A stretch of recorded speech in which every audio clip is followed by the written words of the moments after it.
ജീരകത്തിൻ്റെ ഇലേ നമ്മുടെ ഇവിടെ കർണാടകയിൽ ഇഷ്ടം പോലെ കിട്ടുന്നൊരു സാധനം കേട്ടോ. ഇതാണ് ജീരകത്തിൻ്റെ ഇല. നല്ല മണമാണ് ജീരകത്തിൻ്റെ ഇലയ്ക്ക്. അത് കട്ട് ചെയ്യുന്ന സമയത്ത് തന്നെ നല്ല ഫ്ലേവറും മണമാണ്.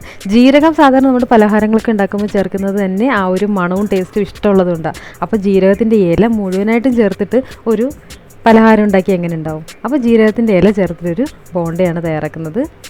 ബാംഗ്ലൂർ വന്നു കഴിഞ്ഞാൽ രാവിലെ കാണുന്ന കാഴ്ച ചീര കൊണ്ടുപോകുന്ന ആൾക്കാരെയാണ്. ഈ ചീര കൊണ്ടുപോകുന്ന ആൾക്കാരുടെ കൂട്ടത്തിൽ എന്നും ഉണ്ടാവാറുള്ള ലീഫാണ് ഈ ഒരു ലീഫ്, നമ്മുടെ ദിൽ ലീഫ്.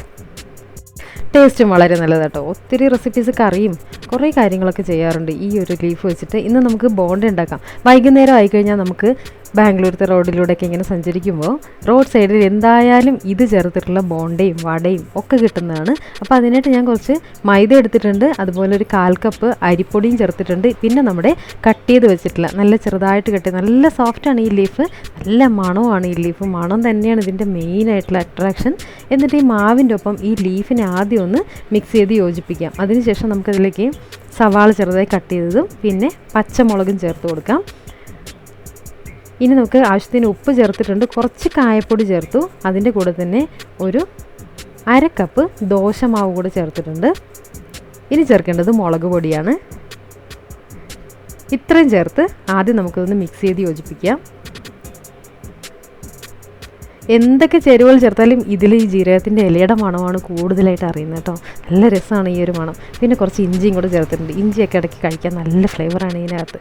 ഇനി കൈകൊണ്ട് നന്നായിട്ട് മിക്സ് ചെയ്ത് യോജിപ്പിക്കുക. അതിനുശേഷം ഇതുപോലെ കുഞ്ഞു കുഞ്ഞു ഉരുളകളാക്കി എടുത്ത് തിളച്ച എണ്ണയിലോട്ടിട്ട് വറുത്തെടുക്കുക.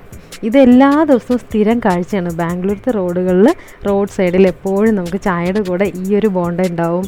അതുപോലെ പലതരം ബോണ്ടകളുടെ ഇടയ്ക്ക് ഈ ഒരു ബോണ്ട ഉണ്ടാവും. ഈ ബോണ്ട വറുക്കുമ്പോൾ നമുക്ക് അറിയാൻ പറ്റും ആ പരിസരത്തൊക്കെ ഈ ഇലയുടെ നല്ല മണമായിരിക്കും.